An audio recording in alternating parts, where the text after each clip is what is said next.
Give it a go. Oh, I got lucky. Good things happen to good people, boys. Good things happen to good people. This is the Drop Podcast, where we talk golfing in the Garden State. I'm Mike Poro, and this is Ryan Coulott. And this episode is presented by the Law Office of Mallon and Tranger. What's up, everyone?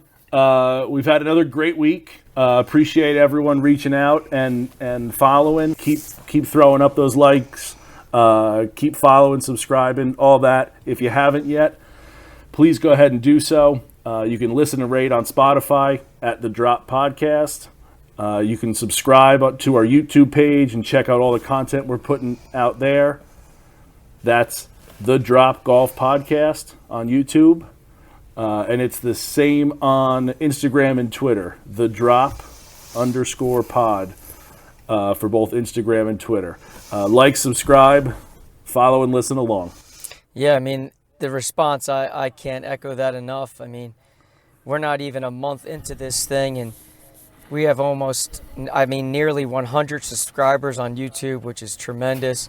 We have over 250 followers on Instagram alone. You know, the feedback that everybody's been sharing and touching base with is just truly remarkable, and I'm appreciative of that, and I hope to continue to give everybody the product that they're looking for, and we'll continue to improve as we go. So I thank you as well. So we had, for those that are following, you already know, we had a really good weekend. We usually try to record on Sunday and put the pod out for Wednesday. But Monday was Halloween, and Mike had to go trick-or-treating with his girls. I had to not go trick-or-treating with my kids. But I had my own things to do. But we recorded on Sunday, but we tried something different. The mics that we got are mobile, so we went onto the golf course, and we played golf with Orson Rosas and his buddy Matt. Orson is on a journey to play every public golf course in New Jersey.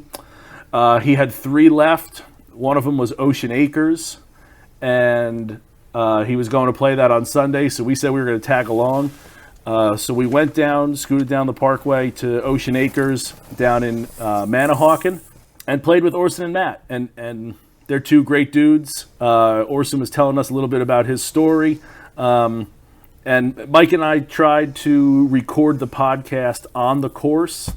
I'd say a little bit successful, but not terribly successful. We were able to take some audio. To be quite honest, the new mics that we got were almost too good. Like, they were in trying to edit this thing, they were picking up the golf cart, but like, you're able to hear hit a golf ball and stuff like that. So a bunch of it was not usable, but we're going to kind of splice some of the hits in there as best we can, and I think we're going to try to play a hole for you, kind of cut it to where it's really just Mike and I, because Orson and Matt were not mic'd up, but try to get you a little bit of what it was like out there on the course for us. But really cool to play with them and be involved in Orson's journey. Mike, he said it's taken him 5 years, if I'm not mistaken. I actually think it might have been longer. I think he started in 2015, if I am correct. I think the journey started in 2015, which puts him on a 7-year trajectory. And like he said to us out there, he's trying to get it finished this year. He's made it a pact to himself that he's going to find a way to lock this thing down. And just for the people that don't know, he's on Twitter. He's got a pretty solid following of over 2,000 people. It's at Orson Rosas. And he journeys his little thing. He's got a nice little blog that he blogs about as well. And he doesn't like to rate anything specifically, but he does list some of the top ones that he recommends. He said it's too hard to actually put them one through something, because there is a 176. He said he credited us indirectly for making him re-audit his list and found an additional one because we thought it was his 174th of 175 was Ocean Acres, but then he found out that there was another one that just recently went from private to public, so that allowed him to go play that one as well. So he has 2 left, and his journey's been unreal. Being able to pick a brain like his, who's clearly accomplished something that we talked about way back when in episode 1 for us, and his journey's been crazy. He tells us he takes over 2+ hour rides just to play certain spots. So he's definitely a great follow on Instagram. He's a great follow on Twitter. So awesome dude, great friend and his buddy and Matt. So it was a privilege and an honor just to be a part of his journey at some part of it. Yeah, for sure. I mean, I know we feel like we kind of jumped on at the end here, but I thought he had said, because I had asked, because we were talking about like our timeline with, again, remember back to episode 1 or 2, you were talking about like, okay, there's 200 golf courses, 52 weeks a year. If you play 2 a week, it should take you about 2 years. It's not going to be that. So it should be 3 years. But I think the people he got the idea from, I thought he said were 2015, and then he started it in 17. But regardless, that's such a cool thing that he's been able to accomplish. And as Mike said, he's a great follow on Instagram. He's been blogging his journey the whole way. Some of the blogs, he even said, some of them are just like, this is a golf course and move on. But some of them he's got some really cool stories, and definitely worth, if you're super interested in it, definitely worth checking him out. And again, not a better person. He was a really down-to-earth, cool guy, and certainly, like you said, privileged to be able to jump on board for the last couple of these here. Yeah, no doubt about that. No doubt. But I think this is a great topic of conversation that we can bring to the audience because, I'm not going to say we had a heated conversation, but we agreed to disagree while we're out there, the 4 of us. So we tossed this idea out, like, have you ever made a hole-in-one? And we were going back and forth as to what defined a true hole-in-one. Because I had asked Orson, had he ever make one? And he said he made one on remind me where it was, Rod, do you remember? I can't remember if he said it wasn't pitch and putt, was it? No, it was like a short course. It was a short course. No, I think no, because that's what we were trying to decide. Putt. It was on a pitch and putt because we were trying to decide the difference between right. The so pitch he had and putt, a short course. And, right. Yeah. So he had said he made one on the short course, and I said I don't count that. To me, that does not count as a hole-in-one. And we went back and forth. Well, what about a short course? Let's say the Cradle at Pinehurst. I do know Watchung Valley is putting the merry-go-round together as well. So, like, on a short course, do you say that counts as a hole-in-one? And again, I argue the fact that I don't think I would count it, but I would say I had one there. So to me, and I think what I ended up thinking was a valid argument was, and back, correct me if I'm wrong if you were agreeing on this, was if it had a course rating and the course was rated by the USGA in some capacity, then that defined a official hole-in-one. So I think I kind of fell where I would count it on a short course. I think for me, a USGA rated course was an automatic, which includes 2 short courses, the one at Hamilton Farms and the one at Augusta. Where I think where it starts to get a little dicey, but I still fall on this same line as other short courses, like the merry-go-round, like the Cradle down in Pinehurst, and shorter courses like that. Pitch and putt to me is and I have a tough time saying that a distance is the reason why. but pitch and putt to me is like shorter, more like hitting off the mat, much more. It's tough to like. I have a tough time figuring out the difference between a pitch and putt and a short course, but I can see the difference between the two. You know what I'm saying? Well, yeah, I think. It's like Congress I'll defining porn in the '70s. You know, you don't. There's no way to define it, but you know it when you see it. Right, and I think that's the issue for me is when you start talking about short courses like the Cradle. You're going to use that as the example. Well, they use mats there to tee off. Okay, use mats. So that can't be the reason why it does or doesn't count. To me, like any traditionalist, the yardage is irrelevant. If you go play a USGA rated golf course, and I don't care if the par 3 is 75 yards or if it's 2 1/4, like it's a rated golf course. And I know I may be in the minority there, and maybe it's selfish thinking because I've been fortunate to make 3 of them in my life. But again, then I would start arguing the fact of, are we going to count miniature golf when you make a hole in one there? Are we counting that next? Because they got the little wheel that goes in a circle. Like, to me, I think we start going a little crazy with the hole in ones. And again, I know people may say, Mike, you're unfair because you've made them. Fine, I get it. But I think the average person would say, you got to make it on a USGA rated golf course. That's what counts. Now, you want to say you made one at the Cradle because you made one? Okay, I get it. That's history. It's Pinehurst. Different story. You want to say... So, but it's got to be a rated golf course for me. So then are you saying that place like are you then taking it like situation by situation? So like getting one at the Cradle, are you counting that or are you not counting that? So if you were to ask depending on the short course, like, you know what I mean? Like depending on the short course. So like, here's how I would Farms Augusta rated and counts. And then because you're posting that score. You're posting that score at Hamilton Farms on the short course. Well, in theory you can because it's rated. So I know that if I go out there and shoot 65 in that short course, I can post it. It's going to give me a differential based upon the tee box I played.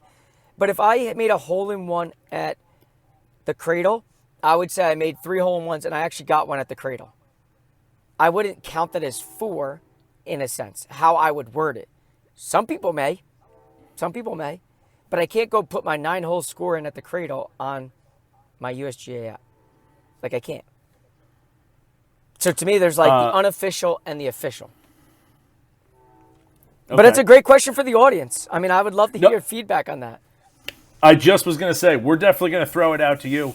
And we want to hear, does a short course, honestly, for me, I think we need to have the difference between a pitch and putt and a short course. Maybe that major matters, difference. Major maybe difference. It doesn't, but I think that needs to be defined. So I think the first question we got to throw out there is there a difference between a short course and a pitch and putt? And then yes, the answer is yes. Okay, and I agree. Okay. I mean, what I'll is be honest, that difference? But I'll tell you the difference because like if you go play a pitch and putt, most of the holes range from like 20 yards to maybe a max of 50. It's pitch and putt. Mm-hmm. You're not able to take a full swing. On short courses, they have holes that stretch out to 125 yards. They also have holes that are like 60 yards. So it's like. So for me, that counts then.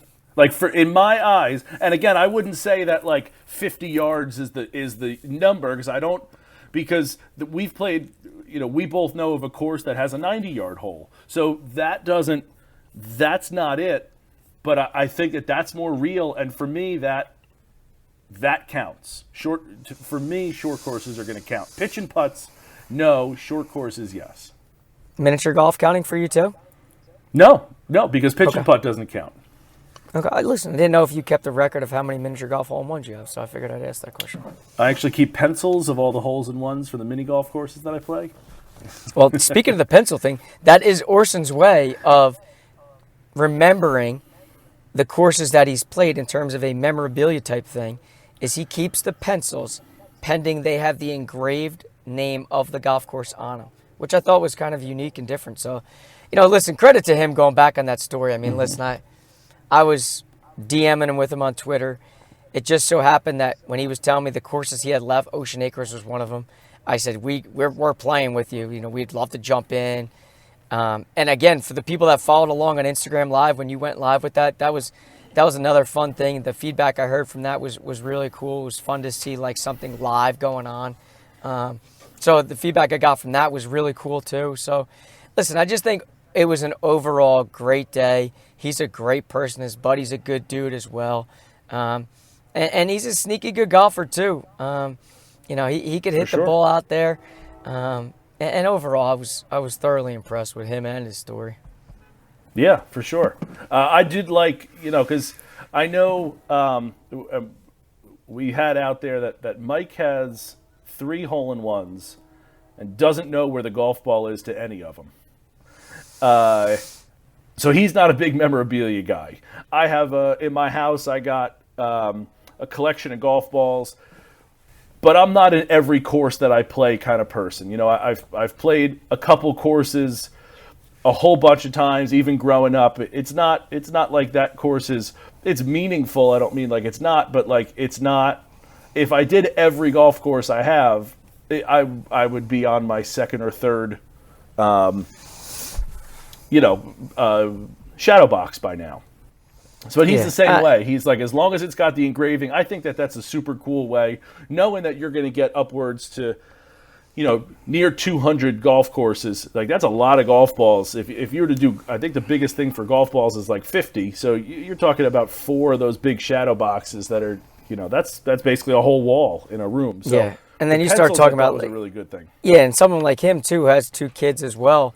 That's a lot. Now you're talking space, just for golf balls and speaking as to someone who has like little kids and stuff, it's space is hard to come by as it is. So if I'm taking it up with using golf balls or memorabilia like that, that's a tough sell sometimes. But I mean, listen, I'm not a memorabilia guy. So listen, those 3 hole-in-one golf balls, I don't know where they are. I don't know where the scorecards are. Frankly, I'm not really even entirely sure what I shot on each place. I'm not. I know I made one this summer, and I think I shot 76. But again, I'd have to go back and look. 75, I'd have to go back and look. I don't know. So to me, it's not like the memorabilia means anything. The fact is that I was there with people. They witnessed it. We saw it. And it happened. But I don't got anything hanging for it. I'll tell you that. And, some people, nobody's perfect, Mike. It's okay. Yeah, you're right. Nobody is. But quite simply, they don't make them like Mike Poro anymore. So I just pulled up the Gin app. It's right there. And I typed in Hamilton. Hamilton Farm. Type in Hamilton Farm Golf Club Hickory. Hamilton Farm Golf Club Highlands. Okay, the Hickory course is their full 18 holes.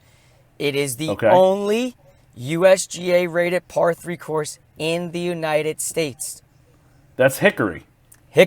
So if you click that, so I didn't know. I didn't know that that's the one that was. Yeah. I didn't know if they had 2 18s. No. Or... So they do. They have 2 golf courses. One's an 18-hole facility, and then they have their golf course. The Highlands golf course is their golf course. Okay, that's their championship layout. The Hickory course is the 18-hole course that we could put in our handicap. Now, I think the rating is something like 50-something, 54, 56, 58, something like that. So it's there. It is 56.4. There you go. /100. Right. So that is the only USGA rated par 3 course in the United States. There's not one at Augusta? I don't think Augusta's is rated, and I think that's the difference. Okay. Now, if I made a hole-in-one on Augusta's par 3 course, you're damn right I'm fucking counting that. But I don't think Mike Poro has ever stepping foot on those grounds to play golf. Maybe to watch, but never to tee it up. Right. And I'd be hard-pressed to even be watching golf, let alone playing golf Well, there. I put my name in the lottery every year to see if I can get tickets to go, and I'm over. So I remember seeing something that to avoid people from out of state selling them on getting tickets and then selling them like in the aftermarket, that it's something like 98% of tickets are within a 100-mile radius of Augusta. Wow. I think that's the percentage. If I'm wrong on the percentage, it's in the 90s. Maybe they try. I do know that, but they intentionally try to keep that. When they're doing that lottery, they intentionally take most of the people from. Again, I believe it's also a 100-mile radius of Augusta. Yeah, so to kind of wrap up that conversation, I think that's kind of like a good question for the audience. I'd love to hear the feedback and what everybody thinks about the hole-in-one thing. We'll put that up somewhere, the story or a post or something. We'll figure out a way to put that up there. Yeah. Yeah, no doubt about that. So, and the other thing I do want to mention is I know this is coming out this week, and just kind of like forecasting and looking ahead. Ryan and I have been very, very fortunate with the feedback, like we said at the top, with different golf courses now of reaching out to us about inviting us to come play, review it, interview the pro. So I can't lie, these next 2 weeks for Ryan and I in terms of interviews are jam-packed. And again, it's overwhelming the amount of support that the New Jersey golf community has shown us for just being something that started less than a month ago. So, I just wanted to toss it out there that, we're in talks with having another sponsor join the ship here. So this is it's a young project, and I know it's early, but sometimes it's better off taking a risk and being early on something than looking back and saying, I wish I got in then. Yeah, that is always good to get in on the ground floor. As the season here is starting to wind down, the Northeast, New Jersey golf, we teed off and it was 42 degrees on Sunday. Nice by the middle of the round, but still it's getting to that point where winter is coming for you Game of Thrones fans, and I think it's just a nice way to kind of something I'd like to do is let's recap our summer. Where is a favorite course that you played this summer? And I think we could open it up to both a public and a private, or let's talk private, let's talk public. What's a favorite course that you were on this summer? All right, I'll give you a 1-and-1. I'll give you a public / semi-private, and I'll give you a private, strictly a private course. And I throw this asterisk out there for me personally because I think my favorite golf course that I can never get sick of is Manasquan River. And I think the world of that place. I think when you're talking about this, the 6 holes on the river, they're just unbelievable. So I say that's my favorite course of all time of what I've played in the area. So I say that as an asterisk ahead of time. But if you're asking me for the 2022 golf season, in terms of what my favorite private golf course was, for the first time, I got to experience the Ridge at Backbrook. And I can't tell you how many people, yourself included, said, man, that's a favorite of mine, an all-time favorite. Like, you're going to love it. Who cares really what you shoot in the State Open? You're just going to have a blast out there. And for sure. After I played the practice round and I got 2 rounds out there in the State Open, I was like, man, this place is beautiful. I mean, the 8th hole itself, the rock hole, and then if you're on 17 and then you look down towards 8, the rock hole, it's like it is something aesthetically that you're in awe of, in how they're able to use the natural parts of the golf course into the golf course. Because if you were to hit it in parts of that rock area, it's not lift clean in place, it's not free relief, you play it out of there. So on 18, for example, you hit your second, third shot over the green and you're in the rocks. You're playing it out of that natural environment. So I thought that was a really, really cool thing. And never being out there, but hearing great things about it, I don't know how I could say there was a better private place that I played this summer that was better than that. I truly don't. So to me, like, I would say the Ridge at Backbrook was my favorite private track I got on this summer. So I didn't get to play the Ridge this summer, but I have played. And you're talking about the 8th hole, which is awesome. I don't want to take away from it. But my favorite hole, I think, and I don't know what number hole it is, because I feel like I started on 10. And so my numbering's a little off with it. But there's that par 5 that has like the rock spine down it, where if you stay to the left of it, I think it's just before the rock. I think it's like 6. Yeah, it's number 7. It's 7. It's 7, the par 5. That is, to me, and again, we don't get a lot of mountain type golf, down by us, but then also, like, when you go, like, I know you said your parents are in Jupiter, no mountain golf there. Go into Myrtle Beach, no mountain golf there. I got family out in Chicago, no mountain golf there. So going to that part of the state and seeing that is something, not just is it a top 5 golf course for me, but also the uniqueness of seeing that nature that they have around there is amazing, and it's really, really cool. So that is an unbelievable one. But I didn't play it this year. So I was fortunate enough this year to play Hollywood. Noah member who brought me on was very nice of them to bring me, do the lunch, the whole thing.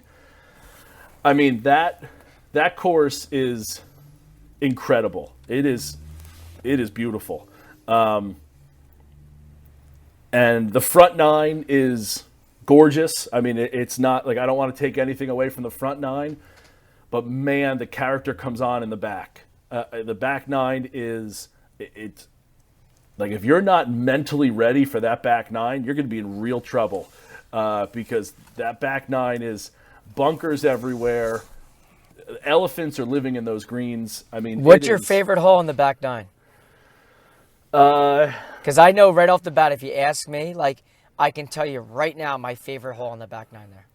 Well, I don't know when the last time you played it is, but they redid it just pretty recently. They took like a number 12. 11. Number 12. 12. Okay. 12, when you're looking down, you see the bunkers out there in the distance. You can see that hole has like 75 bunkers or something like that. It's something ridiculous. Beautiful from the tee box. That's the one hole to me on that back 9 that truly stands out.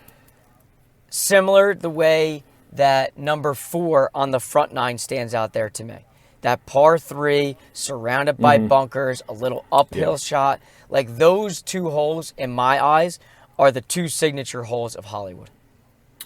So no doubt 12 is awesome.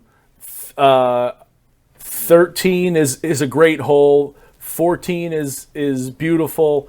For me, I think that it's 17. They just redid it to kind of make it look like, and this is the thing that the member was talking about, how they reshaped the green to the way it was originally, 1920 something, whenever it was built, or 1899 when it was built. But the greens were rolling at like a 5 then. So they have these big humps in it that now, if you're on the wrong side and they're rolling at a 14, you can't get anywhere near pins. So that's like an internal thing that I know that the members are having a time with. But they put this little berm that kind of separates 17 from 18, and there's a tunnel that you walk through. I just think that's the coolest thing that there is. And do you want to? I'll give you an interesting fact about that golf course. Ready for this one? You ready for this one? Yeah. So, you know how in high school golf in the Shore Conference, you guys have the Challenge Cup, correct? Yep. Okay, so back in the day when I was in high school, it was the Ocean County team versus the Monmouth County team. And you've got the good guys against the bad guys. And you guys have kind of swayed from that because of the dominance of Monmouth County. Completely understandable. But back in the day, 2001 was the only time that Ocean County ever beat Monmouth County in that tournament. It was the second year of the tournament. And I made a 3-foot putt on the 9th hole in my singles match play match for Ocean County to secure the cup at Hollywood. Really? Yep. Do you know how long they had it at Hollywood before? Because I believe it's held at Metidaconk now, if I'm not mistaken. It is. So when we first started, they alternated spots. It was going Monmouth County, Ocean County, Monmouth County, Ocean County. Oh, okay. Until Metidaconk has been beyond kind enough to donate time, tea times, dinners. You know, they've done a very good job with that. But I thought that was an interesting fact about Hollywood. If I'm not mistaken, Metidaconk is down in Jackson, so that's kind of like Ocean County. That's Ocean County, but like a good middle point for all those kids who are participating in it. Yep. So I thought that was a interesting tidbit about Hollywood. You know, so I mean, listen, Hollywood I think is a great one. And now if you ask me about like public places, so I would say the one spot for me that kind of sticks out is the first time I ever played there this year was Vineyard National at Renault Winery. I thought that place down there it had a fun little aura about it. I think not only is the golf course different, not only I thought the golf course was in great shape, really was. I just thought like if you were going there to hang out and you wanted to play some golf and you wanted to go have, something to eat, they got all these food trucks out there. They got the wine out there. Like, so if you're looking for like the ambiance after a nice round of golf right there, like you got it. You got it. So to me, when I think about like a unique spot, something different that I've never really played, I kind of thought that was a cool little spot. I mean, the course was challenging. It was well maintained, and like a lot of things that you and I have spoken about, like the greens were phenomenal. They really were, and for me, that's a huge selling point. I would say that was probably my favorite one this year. It was. Okay. Before I go to mine, I played that course. It's got to be going on like 10 years ago now, and I played it on the hottest. I actually think they moved the golf course from Renault Winery to the Sun on the day that I played it because it was the hottest day of the year. The 3 buddies that I went with, we went down and it was just brutally hot. And the bugs were all over. And that's really the only thing I remember from that day. I don't really remember a lot. I don't remember how the course was manicured or anything. Nothing good, but also nothing bad. Like nothing stood out. The only thing I remember from that round is there's that one bunker that's in the middle of the fairway. Couldn't tell you what hole it is or anything like that, but it is a cavernous bunker. And I remember being like a hole. It's a good. You're down a good 10 feet in this enormous bunker. And I remember my buddy being in there, who's not a good golfer, trying to get out of this place or out of this bunker, and not being able to. And I have this envision of being up on top of the bunker, watching him just hack away in the sand, trying to get out and not being able to get it high enough to get out, even with like his pitching wedge. It was like that scene in The Office when Jim's playing golf with the guy from, and he's just like is hacking away. That's the vision I have of him just whacking away at it. So yeah, I don't know what it was. I think it was different. It was nice. The ambiance is nice there. Like you said, the wine, the food trucks, those are all good. Yeah, it was kind of cool. It was different. Yeah. So I guess that would be my choice of all the ones I've played this summer. And I can't lie, a lot of them have been repeated ones, so it's nothing that like has stood out. that was like, wow. So so to your point, I have no real, I actually pulled up the Gin app and looked at all the courses because I didn't want to leave something out to like remember that I played it. There's 2 courses that I played this summer that are, that I'll bring up here. Are we talking, we're talking in New Jersey? Strictly New Jersey. No, New Jersey. Okay, so I do want to at least point this out. I get the Met Golfer. We get that magazine, and I was looking through it, and I noticed they have almost no public courses are ever put in that magazine. So I actually counted, and there were 79 golf courses in the 4 issues I had, and they had 3 public golf courses. One of them was Bethpage Black. So that's gets tossed out. Right, exactly. So there were 2 fully public golf courses in the Met area in their magazines. So the 2 that were there were in New York. One was on Long Island. It was called Lido. I have it on my bucket list of wanting to play. The other is called Pound Ridge, which is just outside of Stamford, Connecticut. So kind of, north in there in New York. But that was, if again, we're trying to talk about golf in New Jersey. You got a chance to go up and play Pound Ridge. It's worth it. It was extremely difficult. There's no flat areas, like the fairways are undulating. It's tight, but man, is it a good course. And again, talk about like the terrain. You have a lot of holes that are like kind of carved through. You got some mountain kind of areas through. That's well worth the trip. But we're going to try staying in New Jersey. I'm like you. I don't have a great one for you, but I've been wanting to play this course for a while, and finally was like, you know what? I'm just going to go play it. The course at Rutgers. Oh yeah, I never played there. No, it's right, and it's just, so Rutgers, from what I understand, has one of the best golf course management programs in the country. And the your senior seminar class or like your capstone class is that each of the seniors take a few of the holes, and it's their job to maintain a few of the holes.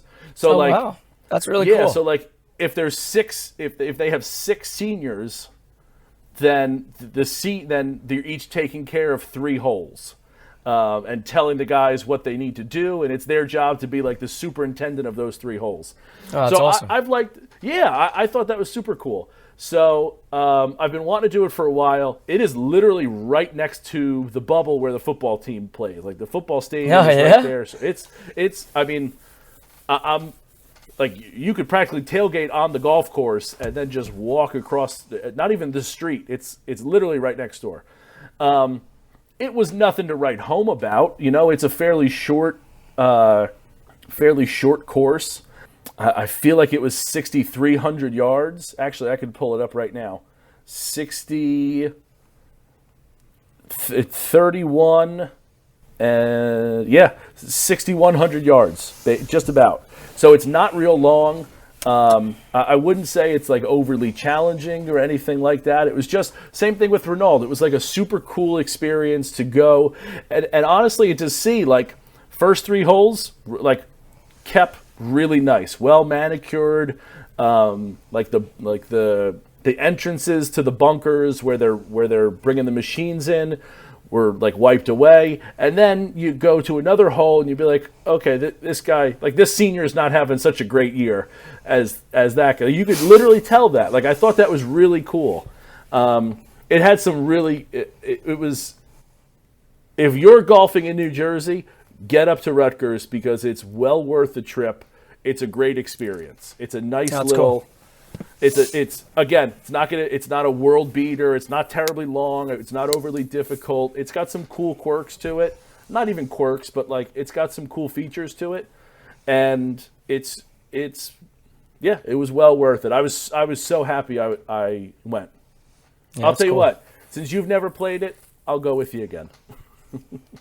But again, just like yours, it wasn't like a super cool. like overly like super exciting. Like I didn't play Ballyowen this summer or anything like that. But yeah, that was a nice day of golf. It really was. It's cool. All right, guys. So before we end this, we are going to send you to a little bit of our round on Sunday. Some clips, some highlights, some things that we were able to record. That at the beginning we said, we were able to. We're going to give you a little bit of a listen there, give you a couple minutes from that. But before we do, we're going to get you a word from our sponsor. The Law Office of Mallon and Tranger. Tom Mallon and Randy Tranger are board-certified trial attorneys who share more than 40 years of legal experience. They specialize in personal injury matters, workers' compensation cases, and criminal and municipal defense. As certified trial attorneys, they have recovered millions of dollars on behalf of people injured in accidents and employees injured at work. They have offices conveniently located in Freehold and Point Pleasant. For skilled and personalized legal representation, call Mallon and Tranger at 732-780-0230 or check out their website at tmallonlaw.com. Not only are they good people, they're good golfers too. Two putt? Trying to make a freaking birdie here. I got 50 feet. No, it's not. It's like 25, 30. You're going to drop that like it's hot. I'd have bet you $1,000 I wasn't hitting that first putt. Holy moly. Anytime I play, my total like feet and putts is like 12. Is that 50,000 geese right there? Yep. Holy shit, look at all those geese. Yep. Wait, really? You're not? I saw you go left-hand low. Nah. What? You're struggling with your eyes today, bud. I could have swore I saw you going left-hand low. All right, so I'm clicking the button in 3, 2, 1. Well, don't get my ass. We're here. We just finished the front 9 at Ocean Acres. I shot a 42. Mike shot 38. We're on the 10th hole here. Nice. 153. 153. This is that Island Green, and here we go. Hopefully you don't hit it in the water.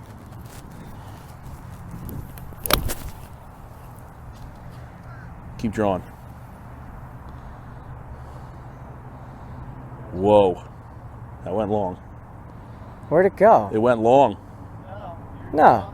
Yeah, the front part of the green. Oh, Yeah. really? Yeah. Oh, I do see it. All right, we're going to get Ryan's eyes checked. Guys, contacts, LASIK might be in the future. It just dropped. What club do you have? 5-iron? That's cute.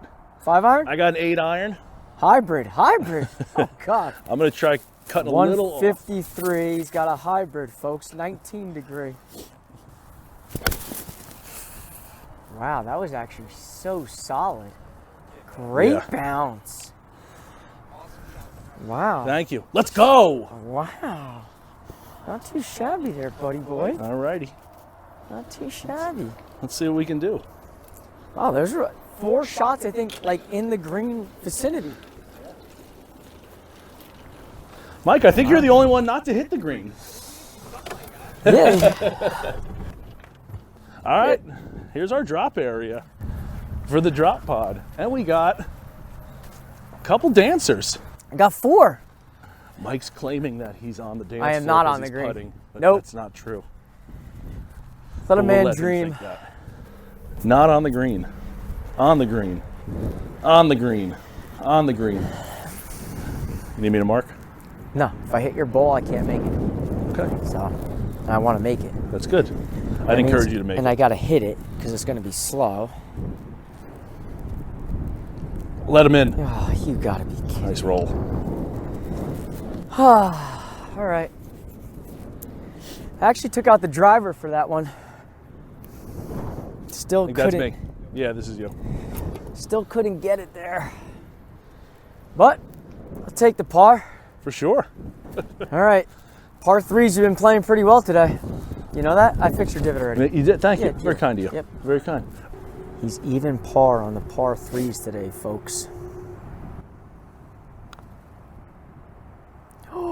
Oh!